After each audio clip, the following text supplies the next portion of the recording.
నేటి మాట లోపల మనము దైవానుగ్రహాన్ని ఎందువల్ల గుర్తించలేకపోతున్నాము అనే ఒక ప్రశ్న మనం వేసుకున్నట్టయితే దాని గురించి మనం తెలుసుకుందాం ఫ్రెండ్స్. ఎలా అనేది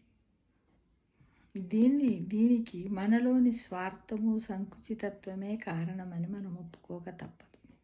ప్రతి చిన్న కష్టానికి దేవుడి దయ లేదంటూ మన అజ్ఞానాన్ని చాటుకుంటున్నాం.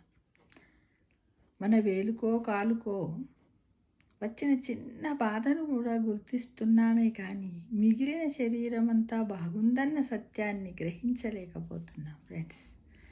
దైవానుగ్రహము నిరంతరంగా మనపైన మరియు ఈ సృష్టి అంతటా వ్యాపించి ఉన్నా గుర్తించలేకపోతున్నాం. అదే మన మూర్ఖత్వం అని మనం తెలుసుకోవాలి. శరీర ధర్మాలకు మనస్సు పోకడలకు భిన్నంగా ఉండటం ఎంతో కష్టం. సుఖదుఖాలు కష్ట నష్టాలు అర్థం చేసుకొని జీవించడం ద్వారా సమదృష్టి ఏర్పడుతుందని మనం అందరం గ్రహించాలి ఫ్రెండ్స్.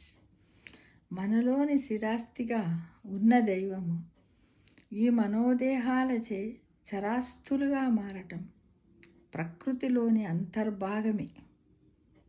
సైన్స్ మాటల్లో చెప్పాలంటే స్థితిశక్తిగా ఉన్న ఆత్మ శరీరము మనస్సు చేసే పనుల కోసము గతిశక్తిగా మారుతుంది. స్థితిశక్తి అంటే కదలకుండా ఉండడం, గతిశక్తి అంటే గమనము చలనం వల్ల కలిగేది కదా.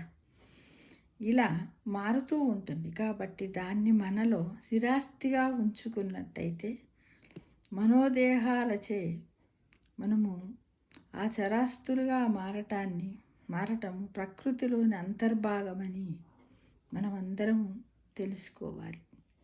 ఇదే ఏంటి, మనము దైవానుగ్రహాన్ని ఎందువల్ల గుర్తించలేకపోతున్నాం అంటే మన మనస్సు బుద్ధి జ్ఞానము అంతరాత్మ అన్నీ వేరువేరని మనం ఇదివరకే చాలా వీడియోలలో తెలుసుకున్నాం. కాబట్టి ఇక్కడ మనం ఏంటిది, మన మనస్సును నిలకడగా ఉంచుకోవాలి. ఎప్పుడు గమనంలోకి ఉంచకుండా మంచి చెడులు ఏంటి అనేది మనము గుర్తించగలిగినట్టయితే మన మనోనేత్రంతో దైవానుగ్రహాన్ని మనం ఎలా పొందాలి, ఏమి చెయ్యాలి, భగవంతుణ్ణి నిందించకూడదు, మన ఏంటి పూర్వజన్మ కర్మఫలాల వలన ఇవన్నీ వస్తున్నాయి అనే దాన్ని మనం గ్రహించినట్టయితే మన శరీరం అంతా బాగుంది కదా, కాలికో ఈ చిన్న కష్టం ఎందుకు అని మనము అసలైన సత్యాన్ని నిజాన్ని వాస్తవాన్ని మనము తెలుసుకున్నప్పుడే